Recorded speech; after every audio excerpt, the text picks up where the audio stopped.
So hey guys, good morning and welcome back to my another blog. So আজকে mainly আমি leg workout করবো, কোটা লেগটা perform করবো। কী কী set মারছি সেটা তোমরা ভিডিওতে দেখতে পারবে।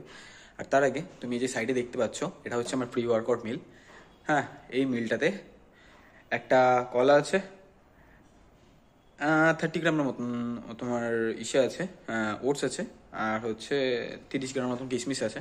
তো এটার সাথে ওয়ার্ম ওয়াটার মানে গরম জল। হ্যাঁ, এটা হচ্ছে আমার প্রি ওয়ার্কআউট মিল। তো এটা মোদ্দা কথা, ধরো জিমে আসতে গেলে তুমি ওয়ার্কআউট করবে, কিছুটা ফিউলের তো দরকার বডিতে। হ্যাঁ, সো এটা আমি ওয়ার্কআউট মানে জিমে আসার মোটামুটি 30 to 45 মিনিট আগে নিয়েছি। তোমরাও নিবে। অ্যান্ড তারপরে ব্ল্যাক কফি নিয়ে আমি জিমে চলে এসেছি।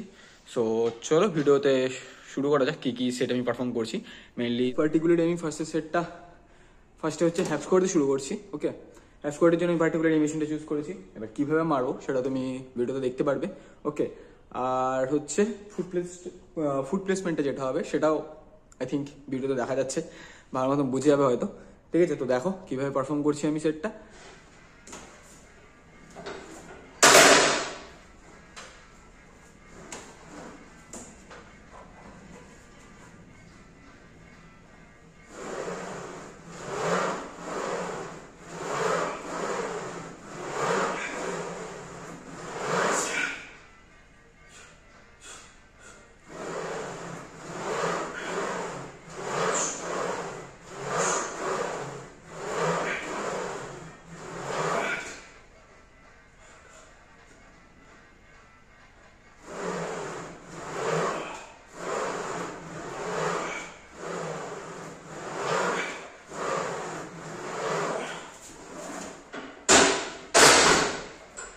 অ্যান্ড দেন এটাতে আমি 3টা সেট আগে পারফর্ম করিনি ভালো মতো, একদম স্লো আর এফেক্টিভ ওয়েতে পারফর্ম করবো।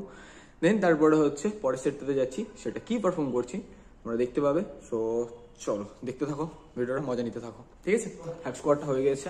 এবার এখন যে সেটটা পারফর্ম করবো সেটা মেনলি হ্যামস্ট্রিংয়ের জন্য। সো আগেও দেখেছো তোমরা আমার ভিডিওতে যে আমি হ্যামস্ট্রিংয়ের জন্য সেটা পারফর্ম করি। সো আজকেও সেটাই পারফর্ম করবো। দেখো এটা তো কটা সেট হবে, 3 সেট, মাঝখানে 1.5 থেকে 2 মিনিটের রেস্ট নিবা। ঠিক আছে, চাইলে একটু বেশিও নিতে পারো যদি বেশি ফেটে যায়। ওকে, সো এটা পারফর্ম করে নিয়ে পরে আমরা নেক্সট সেটের দিকে যাচ্ছি। তো চলো।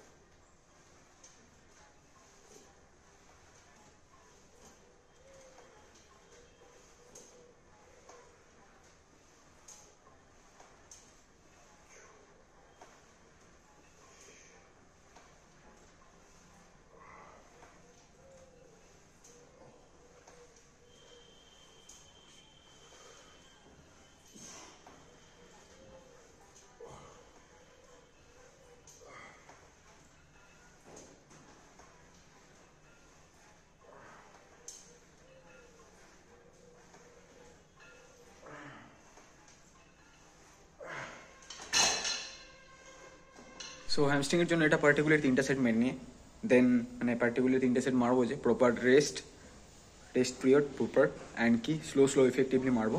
মেনে দেন আমি এবার ফ্রন্ট পার্টটার জন্য মানে কোয়াডসের জন্য যে সেটটা পারফর্ম করছি সেটা তোমাদেরকে দেখাচ্ছি। সো চলো।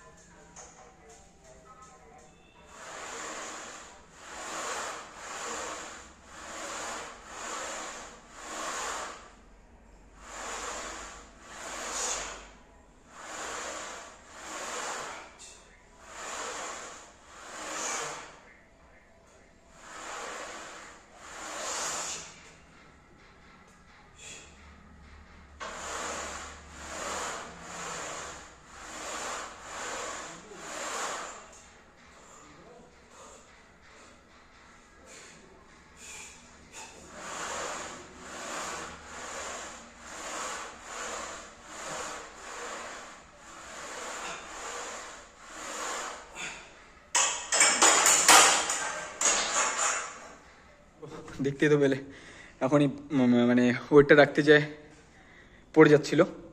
এই জন্যই সেটগুলো মারার সময় পার্টিকুলারলি কেয়ারফুলভাবে মারবে যাতে কোনো অ্যাক্সিডেন্ট না হয়। এটা এখন যদি পড়ে যেত কোনো না কোনো অ্যাক্সিডেন্ট হয়ে যেতে পারতো। বা ভগবানের জন্য যাই হোক বাঁচে গেলাম, ওয়েটটা পড়লো না। ঠিক আছে, সো একটু সাবধানে সাবধানে মারবে। সো এটা ছিল স্কোয়াড। এটাতে হচ্ছে তোমার পার্টিকুলার মডারেট ওয়েট চুজ করে নিজের মানে ক্যাপাসিটি অনুযায়ী ওয়েট চুজ করে নিয়ে 3টা সেট পারফর্ম করবো, প্রত্যেকটা মাঝখানে রেস্ট দেবো, অ্যান্ড সাথে সাথে কী হবে প্রোগ্রেসিভ ওভারলোডটাও কিন্তু বজায় থাকবে। এই 3টা জিনিস মাথায় রাখতে লাগবে। 3 সেট 10 to 12 reps আর কি, ইচ সেটে প্রোগ্রেসিভ ওভারলোড স্লো পারফর্ম করতে হবে। 4টা জিনিস মনে রাখতে হবে, তাহলেই বডিতে চেঞ্জ এমনি ধরা পড়বে, ঠিক আছে? সো চলো আমি এটা পার্টিকুলার 3 সেট কমপ্লিট করে নিই, লাস্ট সেটটা দেখাচ্ছি কী পারফর্ম করছি। ওকে,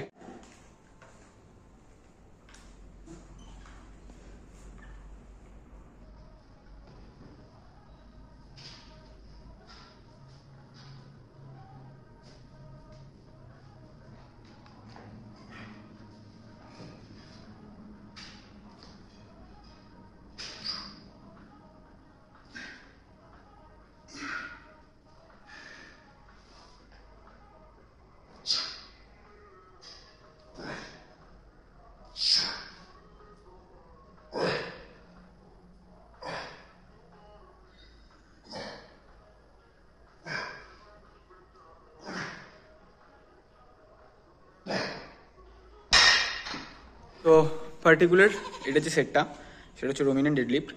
আর এটার ক্ষেত্রে মেন মডিফিকেশনটা এটাই হলো যে আমি পায়ের নিচে স্টেপটা নিয়েছি, যেটা তুমি দেখতে পাচ্ছ ভিডিওতে। হ্যাঁ, ওই স্টেপটাতে নেওয়ার মেন রিজনটা হলো যে স্টেপটা নিলে তোমার গ্রাউন্ড থেকে হাইটটা বাড়বে। হাইটটা বাড়ার জন্য কী হবে, যে তুমি যখন ডাউন যাচ্ছ রেঞ্জ অফ মোশনটা কী হচ্ছে, ইনক্রিজ হয়ে যাচ্ছে। আর রেঞ্জ অফ মোশন ইনক্রিজ হলে কী হবে, মাসেল রিল্যাক্স মানে স্ট্রেচটা বেশি পড়বে, কন্ট্রাকশনটাও বেশি হবে। সো তাহলে কী হবে, মাসেল গ্রোথটা ভালো হবে। মেন সায়েন্স সেটার পেছনে এটাই। ওকে, তো তোমরাও চাইলে করতে পারো বা নর্মাল গ্রাউন্ডেও করতে পারো প্রথম যদি শুরু করে থাকো। আমি আপাতত এই মডারেশনটা করছি। ওকে, সো এটা তো 3 সেট। রেস্ট কতটা, 1 থেকে 3 মিনিট বা 2 মিনিট নিবে, ঠিক আছে? 5-10 মিনিট 15 মিনিট নেওয়ার কোনো দরকার নেই, 2-3 minute 4 minute max to max নিবে। তো 3 সেট পারফর্ম করবো এটাতে, অ্যান্ড তারপরে বলছি বাকিটা, ঠিক আছে? এটা দেখে নাও।